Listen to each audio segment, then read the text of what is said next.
सर्वांना नमस्कार। आज मी एक अनोख्या ठिकाणी तुम्हाला घेऊन जाणार आहे। पुण्यामध्ये औंधमध्ये सिद्धार्थ नगर आहे आणि रस्त्यावरच हे सिद्धार्थ नगर आहे। आणि या सिद्धार्थ नगर मध्ये या ठिकाणी निफाडकर काका तुमच्याकडे आज आलेले आहेत। नमस्कार। ऑगस्ट 2023 पासून एक खूप छान असं काम करतात आणि फुलांच्या रांगोळ्या अखंडपणे ऑगस्ट 2023 पासून आपण काढत आहात। काय वाटतं तुम्हाला ह्या रांगोळ्या काढताना?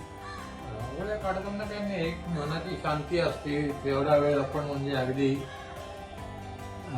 मेडिटेशन केल्यासारखं होतं, दुसरे विचार कुठले येत नाहीत आणि ही आर्ट आहे ती पुढे गेली पाहिजे थोडी।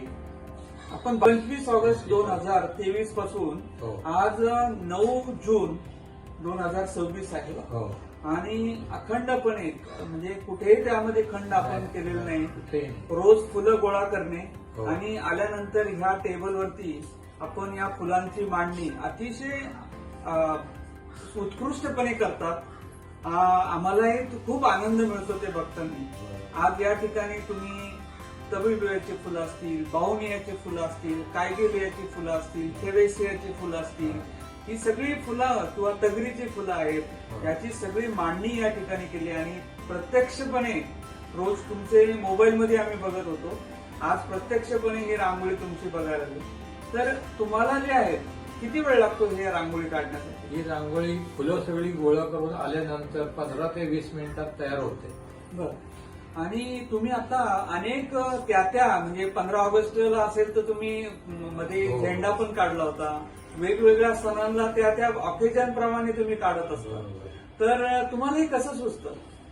आता कसं सुचतं याला काही उत्तर नाहीये, सुचतं ही गोष्ट खरी आहे। बरोबर।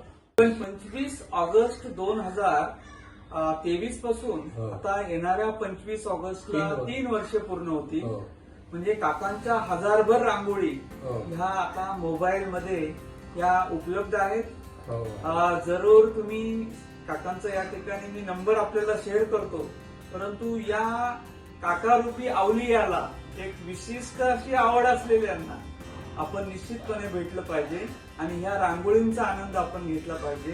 फुलांच्या रांगोळ्या आपण वेगवेगळ्या रांगोळ्या बघत असतो, पण फुलांच्या रांगोळ्या बघण्यासाठी आणि इथे वनस्पती शास्त्र आहे, इथे फुलं आहेत, इथे फ्लोरिकल्चर आहे, इथे आर्ट आहे, इथे तुम्हाला वेगवेगळ्या म्हणजे तुम्हाला संकल्पना आहेत, या सगळ्या संकल्पना हे सगळं आर्ट तुम्हाला या ठिकाणी पाहायला मिळणार आहे।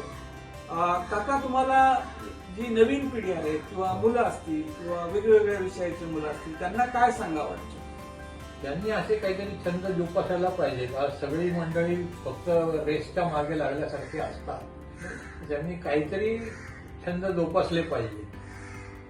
छंदामुळे आपलं मन मोकळं होतं, अनेक रोगांपासून आपण दूर राहू शकतो आणि खूप गोष्टी आपल्याला साध्य करता येऊ शकतात। बरोबर। तर तुम्ही दोघंही मॅडम आणि तुम्ही तुमचं पूर्ण नाव एकदा सगळ्यांना सांगा। माझं पूर्ण नाव उमेश मुकुंद निफाडकर।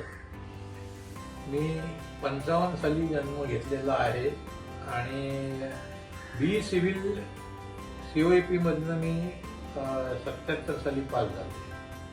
अच्छा, म्हणजे आमच्या जन्माच्या वेळेला तुम्ही डिग्री घेतो? बरोबर। खूप छान।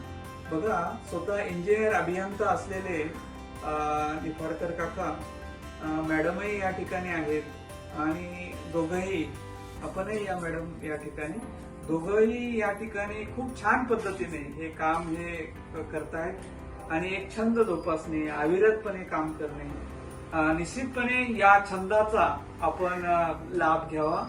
खूप खूप धन्यवाद।